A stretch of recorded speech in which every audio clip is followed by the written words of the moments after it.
শবে বরাতের কোনো আমল আছে কিনা, শবে বরাতের রোজা ও নামাজের নিয়ম কি, সবচেয়ে বহুল জিজ্ঞাসিত প্রশ্ন এখনকার। শবে বরাত আসছে, যেটাকে আসলে হাদিসের ভাষ্যে বলা হয়েছে মধ্য শাবানের রাত, শবে বরাত না, এটার হাদিসের ভাষ্যের নাম কি? মধ্য শাবানের রাত। এই মধ্য শাবানের রাত বা মধ্য শাবানের রজনী, এই রাতে যেটাকে আমরা শবে বরাত বলি, এই রাতের নামাজের নিয়ম কি? কয় রাকাত পড়তে হবে, কোন রাকাতে কোন সূরা কতবার পড়তে হবে, এটা বহুল জিজ্ঞাসিত একটা প্রশ্ন। এবং এ ব্যাপারে আমরা অনেকে জানি যে শবে বরাতের নামাজে এত রাকাত পড়তে হবে, সেখানে সূরা কুল হুয়াল্লাহ, ইখলাস এতবার পড়তে হবে, ইত্যাদি ইত্যাদি।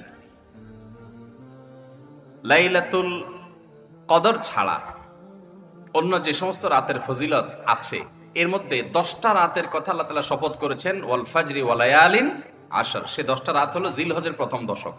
খবরও নেই আমাদের দেশে মানুষের, যে রাতগুলোর শপথ আল্লাহ কোরআনে করছেন, কত ফজিলতপূর্ণ, কিন্তু জিলহজের প্রথম দশকের রাতের কোনো বিশেষ ফজিলতের কথা আমরা কয়জনে জানি?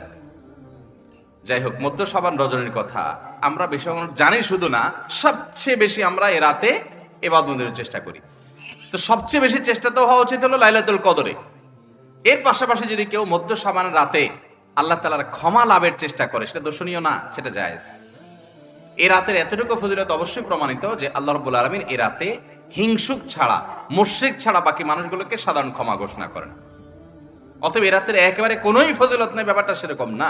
বিভিন্ন হাদিসের আলোকে এটুকু অন্তত সাব্যস্ত হয় যে আল্লাহ তাআলা হিংসুক এবং আপনার মুশরিক ছাড়া, মানুষের পিছিয়ে লাগে শত্রুতা, এই মানুষ ছাড়া বাকি মানুষ থেকে মাফ করে। তাহলে মধ্য শাবানের রাত বা যেটাকে শবে বরাত বলছি আমরা, এই রাতের মূল আমলই হলো, এটাকে কেন্দ্র করে মূল আমলই হলো নিজেকে শিরক এবং হিংসা থেকে পরিচ্ছন্ন করা, সাধারণ ক্ষমার উপযুক্ত করা। এটা হলো মূল আমল, বাস।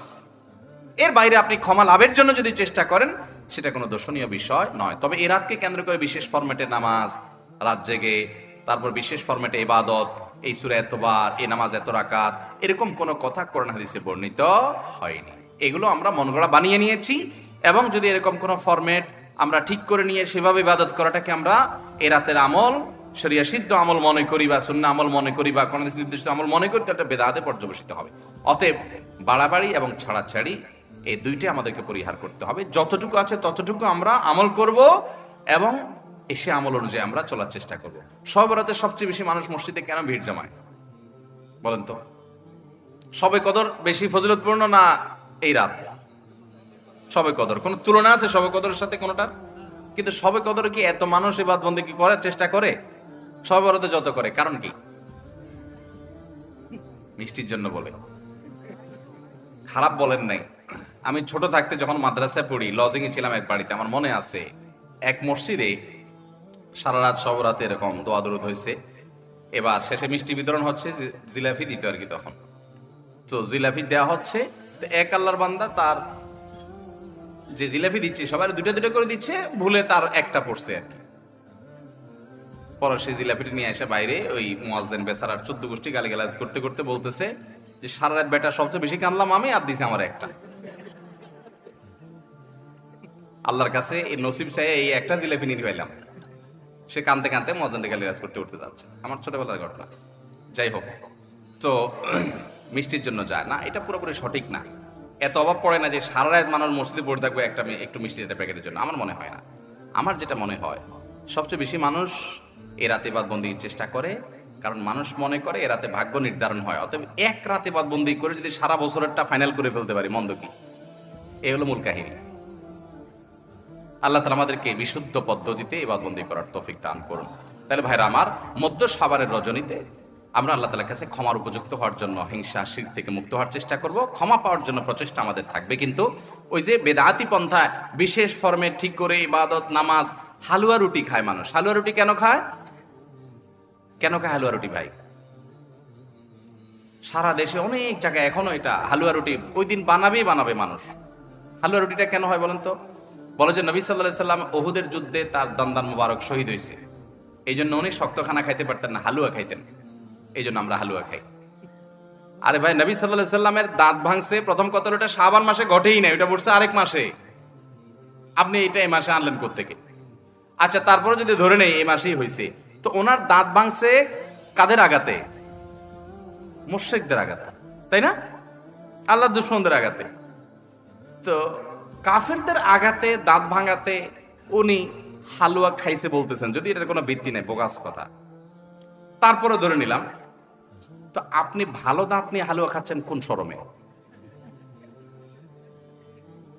আপনার বাপের একটা শত্রু আছে, আপনাদের ফ্যামিলির একটা শত্রু আছে, সে আপনার বাপের ধরে আচ্ছা ধরে মেরে ঠ্যাং ভেঙে দিছে। আপনার বাপ বেচারা ওই ভাঙা ঠ্যাং নিয়ে একটা লাঠি নিয়ে ভর করে করে খোড়ায় খোড়ায় উনি হাঁটেন, কারণ পা ভেঙে গেছে বেচারা। আপনি আপনার বাবার ওই যে শত্রু, যে আপনার বাপের পা ভাঙছে, ওই শত্রুর সাথে আপনার বিরাট দরম বরম দোস্তি, চা দোকানে আড্ডা পাড্ডা মারেন, সব জায়গায় ঠিক আছে, কিন্তু বাড়িতে আইসা বাপের সামনে আপনি ভালো পাও নিয়া একটা লাঠি নিয়ে আপনি খোড়ায় খোড়ায় হাঁটেন। কেন? বাবার প্রতি সহমর্মিতা দেখা, যে আমার বাবার যেহেতু পা ভেঙে দিছে, এই জন্য বাবা খোঁড়া খোঁড়ায় হাঁটে, আমি এখন ভালো পাও নিয়া লাঠি নিয়ে খোঁড়ায় খোঁড়ায় হাঁটতেছি। কি বলেন? এই দৃশ্য যদি দেখে আপনার বাপে কি করবে? হাতের লাঠিটা দিয়ে বলবে, আমার পাও যা যাক, তোর আগে কয়টা বাড়ি দিবে বেয়াদব, তুই আমার ব্যাঙ্গাইতে আসছস?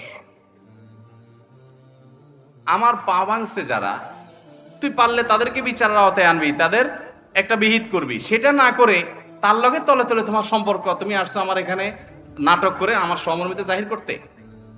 নবী সাল্লাল্লাহু আলাইহি সাল্লামকে যারা দাঁত ভাঙছে তাদের সাথে তো দোস্তির কোনো কমতি নেই, তাদের প্রতি তো আপনার সহমর্মিতার কোনো কমতি নেই, ওয়ালা বারা বলতে কিচ্ছুই নেই। কিন্তু আপনি হালুয়া খায়া ভালো দাঁত নিয়া আপনি নবী সাল্লাল্লাহু আলাইহি সাল্লামের প্রতি সহমর্মিতা প্রদর্শন করছেন, এর চেয়ে হাস্যকর আর কি হতে পারে? আল্লাহ আমাদেরকে সঠিকভাবে দিন পালন করার তৌফিক দান করুন। সবরাতে আসলে ওই যে আগে এক সময় আমরা দেখতাম পটকা ফুটতো, বাজি ফুটাইতো, যাক আলহামদুলিল্লাহ এগুলো পুলিশ প্রশাসনের নির্দেশনার কারণে থামছে। এরপরে ওই যে আতশবাজি করা, রাতে গোসল করা, অনেক তামাশা আমাদের সমাজে আছে সবরাতকে কেন্দ্র করে, শত শত বেদাতের আয়োজন এই রাতকে কেন্দ্র করে আছে। আল্লাহ আমাদেরকে এগুলো থেকে বেঁচে থাকার তৌফিক দান করুন। আমরা আল্লাহর কাছে ক্ষমা লাভের চেষ্টা করবো, আল্লাহ আমাদেরকে ক্ষমা লাভ করার, ক্ষমা পাওয়ার তৌফিক দান করুন।